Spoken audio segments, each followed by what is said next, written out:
Hi, welcome to the Academic Advising and 6-Week Check-In. My name is Colby Lemieux, and I'm joined here today with my colleague, Will Johnson, and we'll be providing you a bit of insight and advice and a little bit of an overview of what your students have experienced so far in these 6 weeks. What we're going to review today is the Academic and Career Development Center. I currently work there as an associate director, and Will be speaking to you a little later on in the presentation as he is a representative from the Dean of Students office. We'll also talk about the fall academic support and peer tutoring that we have on campus, some of the academic advising, as well as spring course registration. Can't believe we're already talking about that in October, but we are.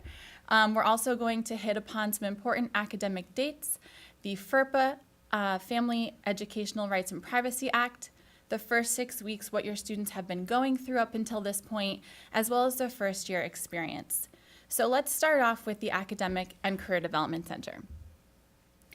Academic and Career Development Center, or as your students might refer to it as the ACDC, is a holistic one-stop shop for all academic needs. We support students in transition. We offer accessibility if your student has ever worked with a 504 plan or needed academic accommodations. If they have a temporary impairment, this office within the Academic and Career Development Center can certainly help your student receive academic accommodations where eligible. We also have academic support and learning resources. We're going to talk a little bit later about the academic support workshops that we have, as well as our peer tutoring.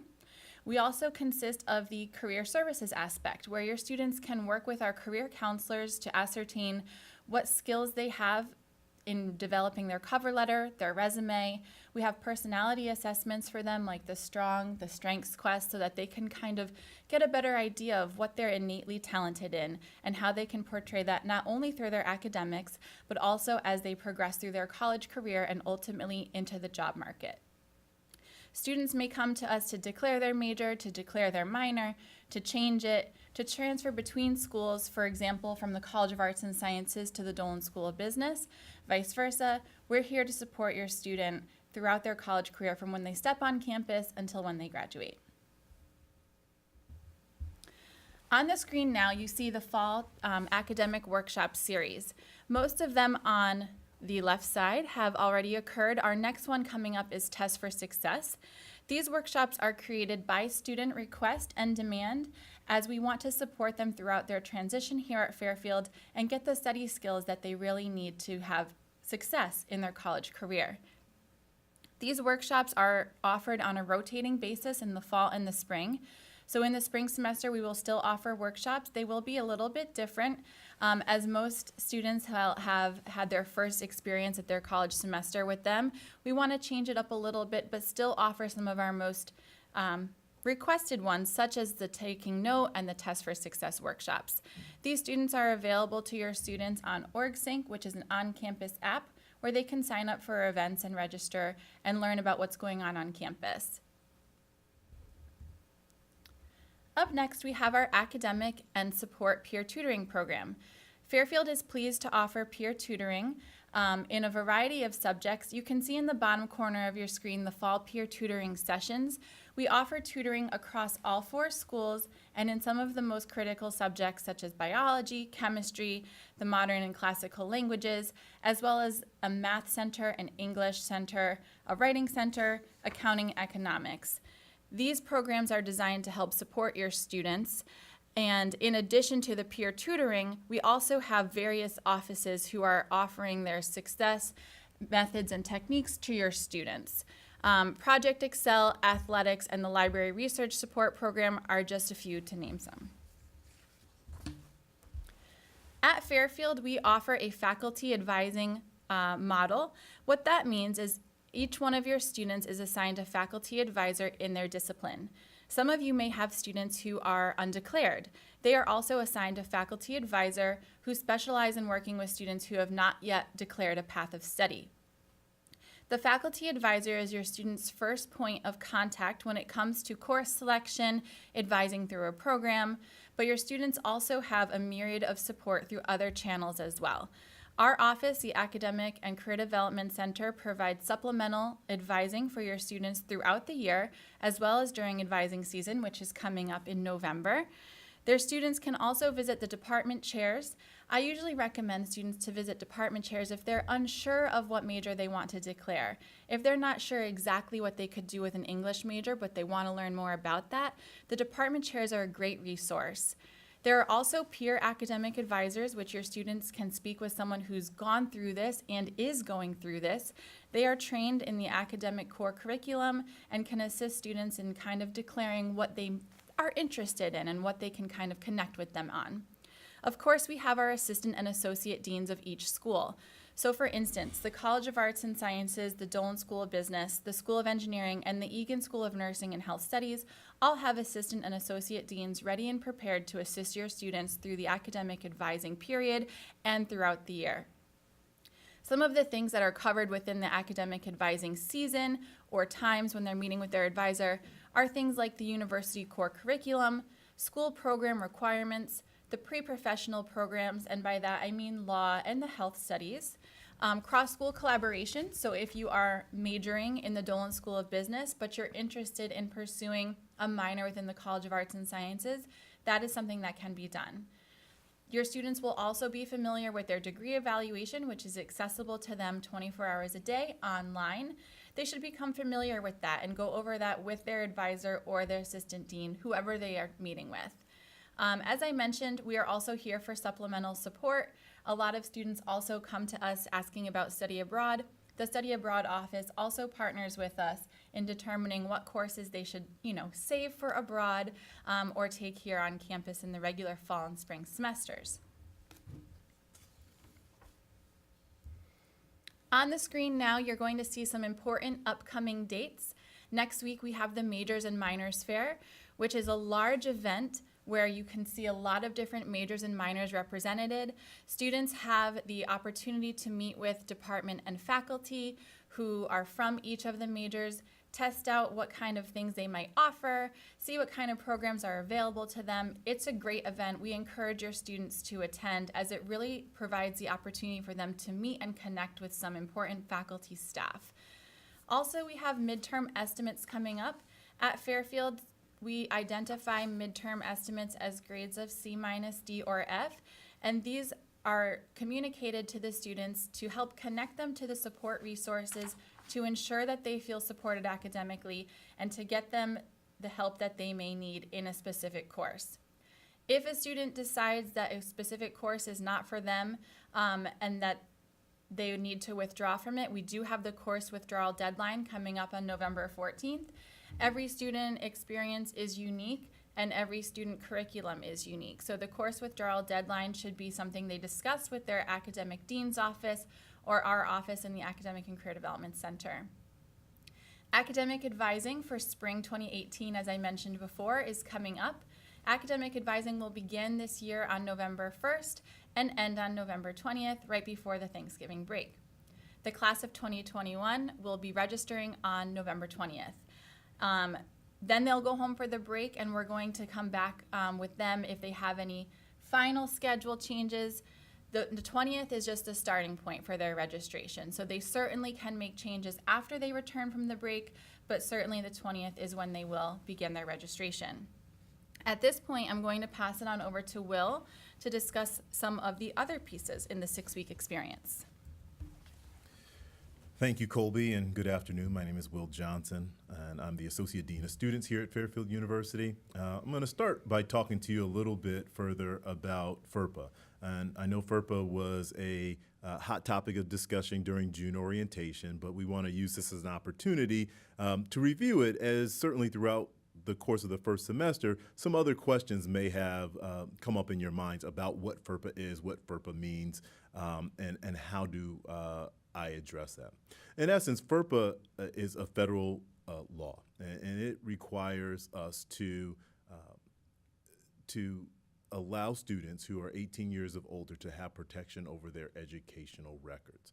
Now, I certainly understand that many parents and guardians are at home saying our students are very dependent on us. We're paying lots of money in many cases for them to be at college. We want to know how our sons and daughters are doing at the university. And there's certainly ways that can happen, but it does take the approval of the student here at the university in order for that to take place. So there are a number of release forms in various offices across campus. Unfortunately, there's not one universal FERPA release form, so a student may need to fill out different forms in different offices to allow you as their parent or guardians or any other individuals to be able to review, access their records, or speak with an individual such as myself or Colby about a student's individual record. So there are forms available in the Office of the Dean of Students, and these forms would be released if a student may have any student conduct, disciplinary, or behavioral history that you would like to discuss with the university. Within all of the academic administration offices, all the academic dean's offices, as well as ACDC, there are release forms there as well, too. All of these forms are available online, so they're easily accessible by students to go on, to print off the form, to sign off on that form, and then submit it to our office, granting any other individual the permission to review their academic records or speak with someone about the student's academic records.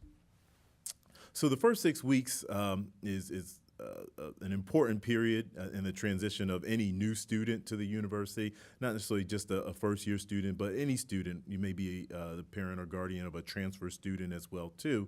And that's really what we define as the week between move-in, which took place in late August this year, and Columbus Day weekend, or fall break as we also refer to it, which just took place this past year.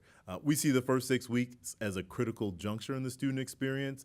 We know there is a lot of adjusting that goes on within a student, and also for parents and guardians as well too. We recognize that. But the first 6 weeks is a period where we put a lot of emphasis, a lot of attention, make sure that we are providing our students with lots of support so that they can ease in their transition to the university. Their transition to the university goes as smooth as it possibly can. All of our first-year students, as well as our transfer students to the university, are enrolled in our first-year experience seminar, and this is really a great way to help students acclimate to the university. There are a number of different topics that are talked about during the first-year experience program. Many of them Colby just talked about as she described some of the work that goes on within the Academic and Career Development Center. So the student experience, so what have first-year students experienced to this point, and what should they be experiencing? On the screen, you'll see there are a number of different topics that first-year students, or any new student to the university may be experiencing. And you may have heard about some of these experiences as well, too, as they are beginning to claim their independence, to take more responsibility for their life and their future and what direction they're heading in, both academically, but also socially and personally as well, too. The first 6 weeks are the beginning of a period of what we call self-discovery, where a student begins to individuate to a certain degree and determine what their likes are, what their interests are, what their preferences are, and how they can pursue them within the university community.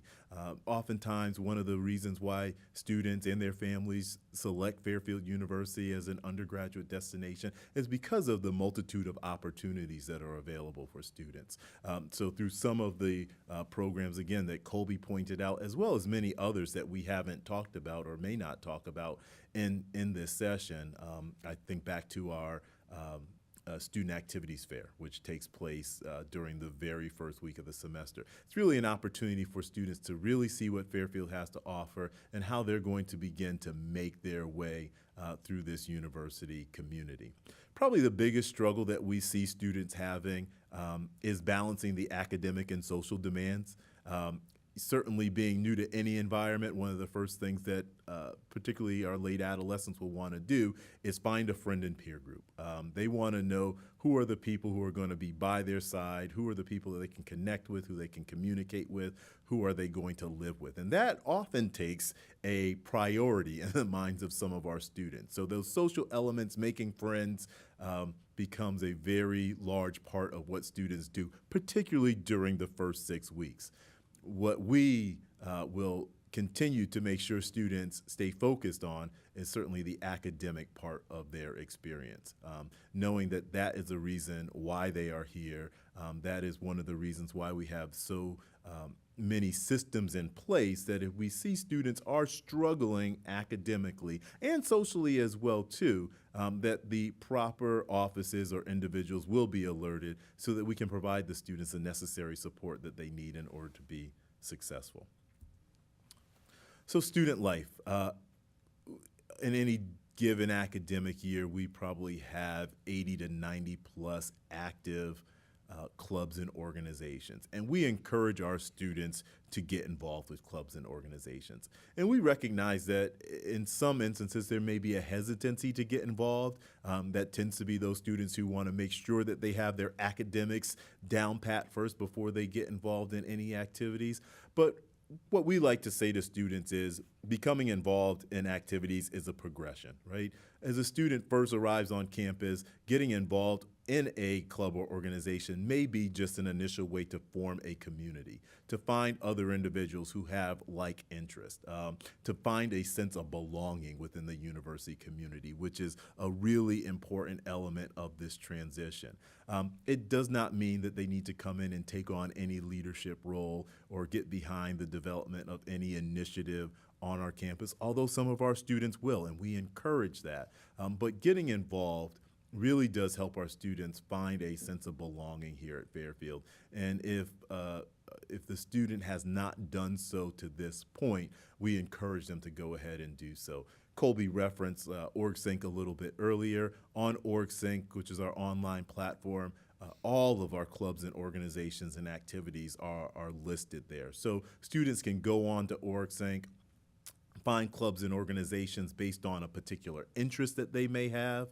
There are many different ways to sort out the clubs and organizations. They can find out who the leadership of those clubs and organizations are, as well as when those clubs and organizations meet.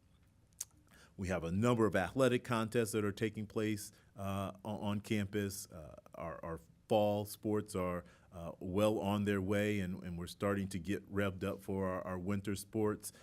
We have Red Sea Madness coming up this Friday here on campus. Certainly encourage your sons and daughters to attend that event as we kick off the men's and women's basketball season.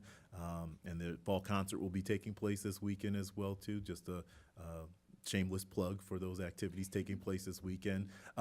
Fairfield at Night is a university-sponsored activity that goes on every single weekend to make sure that every Thursday, Friday, and Saturday night there is some programmatic event activity for students to participate in.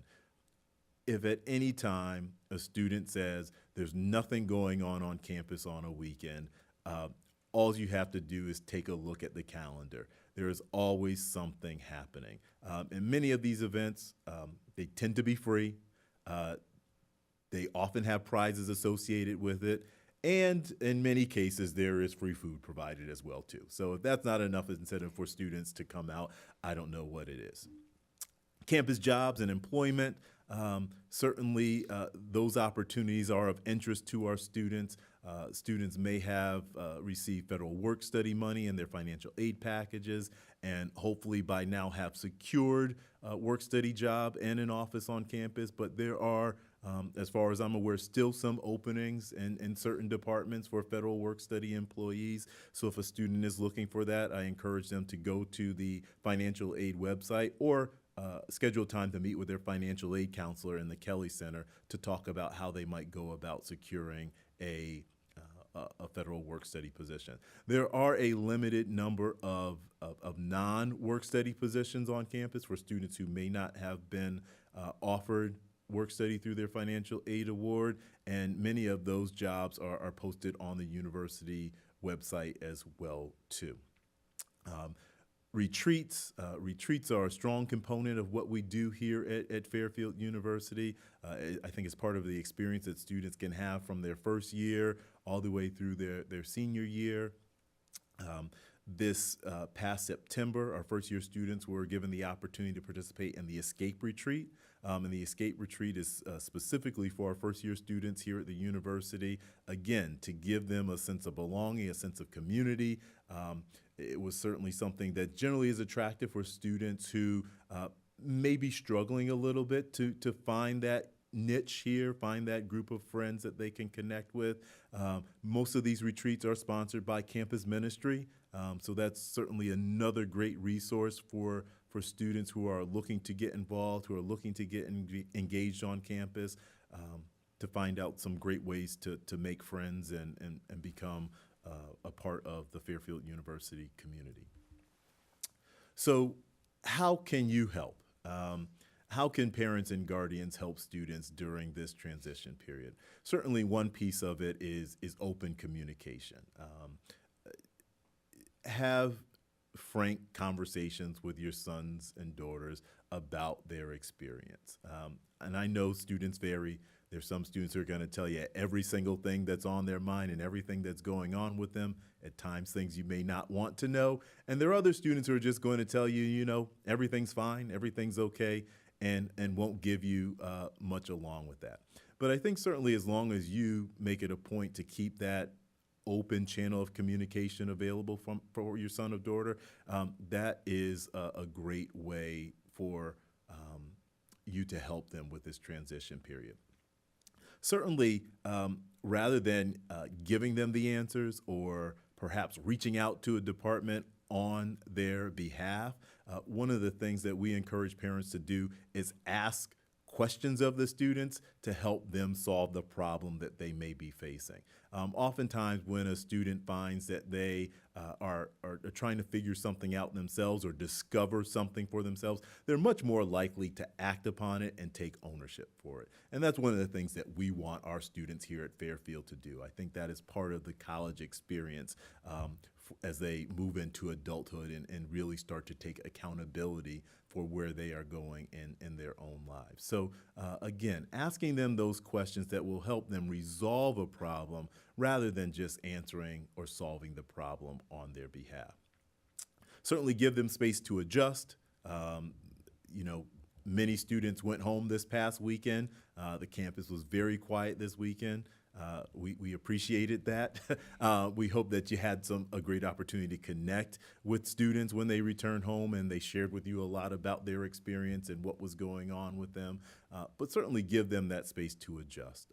Give them the opportunity to learn what Fairfield has to offer, figure out their way of navigating through the university, and again, to take ownership for it. And last but not least, encouragement. Encouragement is certainly an important element in all of our lives.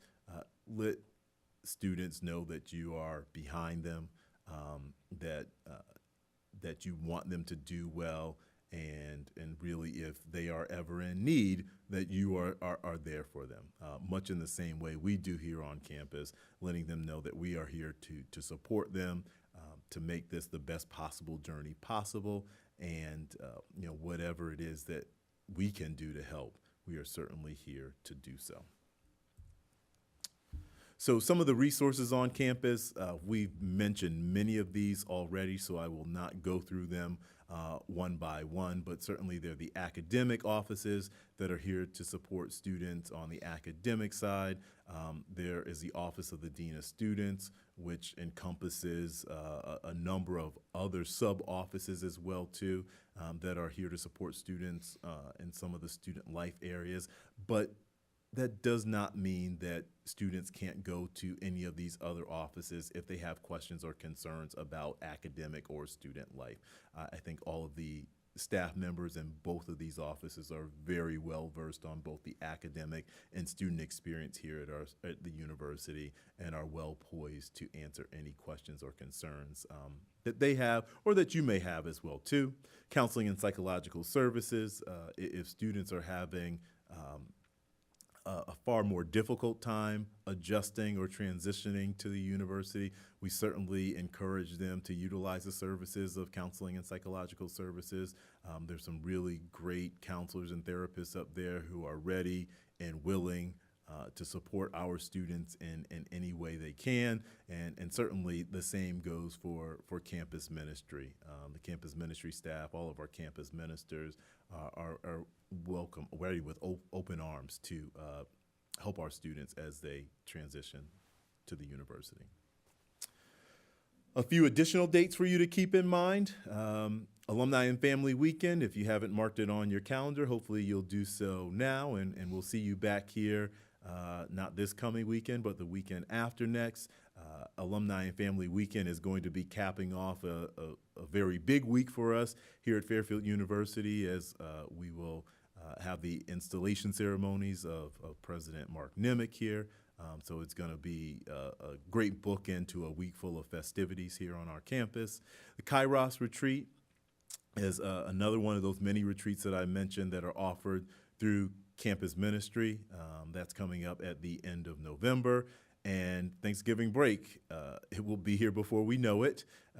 These 6 weeks will go by pretty quickly, and it's certainly something to mark on your calendars in terms of when students will be returning home. And then we'll be looking at the end of the semester. After the Thanksgiving break, things go by at a very rapid rate. And it will be the intercession, and then the students will be home with you for a while, a good solid 3 weeks it looks like there. So that will be a great opportunity again for you to reconnect with students as they return home and really take the time to assess how the first semester has gone and come up with a game plan or strategy if needed to make any changes or adjustments necessary for continual improvement. And with that, I think we're going to open up the floor for questions and turn it over to Brendan. Awesome. So a couple of families have submitted some questions. So do you think you guys could just talk about the process of being advised or being assigned an academic advisor and how the first year students find out who their advisors are? Sure. So advisor assignments are done very thoughtfully. And what I mean by that is an individual process by which the academic dean's office will assign an advisor based on the program of study, or if the student is undeclared, based on student interest that your students identified during their first year questionnaire that was submitted over the summer months. If a student currently has an advisor and is thinking of changing their major, then their advisor will change when their major changes. Does that answer your question enough? Where might they find their advisor if they're looking for it? Thank you. So to find their advisor, they can log on to my.fairfield, and there's an icon there that says degree evaluation. All of the information regarding your student's academic record, as well as their academic advisor, is listed there. In order to get in contact with their academic advisor, all they have to do is click on the name, and it will automatically open up an email addressed to the advisor with a copy to the student for their records as well. Awesome. A second question was if students are able to create their own major or minor. That is a possibility. We call that the individually designed major. It is most commonly found within the College of Arts and Sciences. The process by which an individually designed major is created is that the student works closely in conjunction with the academic dean, who then provides an advisor based on the area of interest. Students work closely with an advisor, in some instances with two advisors, to create the major, to make sure that it meets all of Fairfield's academic curriculum requirements, as well as different components such as research, ethics, other components based on the field of study, but certainly is something that can be done. If your student is thinking about doing that, I encourage them to get in touch with their academic dean's office. Just to kind of backpack off that point, at what point in a student's Fairfield career do they need to declare their major or minor? So a student may declare their major or minor at any time. Typically, what we see is that most students declare by the end of the sophomore year, if not sooner. However, that can be adjusted based on a student's individual timeline. That kind of timeline is set forth by the traditional 4-year graduation model. However, we have many students who are part-time, who might be taking summer classes, so that does vary based on the student and what they're experiencing. But typically, I would say by the end of the sophomore year is what's most commonly seen. And then our last question is if it's frowned upon for a student to withdraw from a class. It is not frowned upon, as in seen negatively on a transcript. If a student is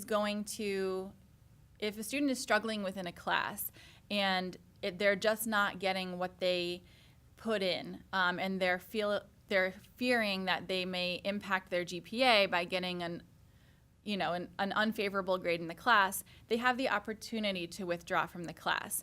With that being said, students should do this and can only do this in consultation with either Academic and Career Development Center or the Academic Dean's Office as we look at their entire picture.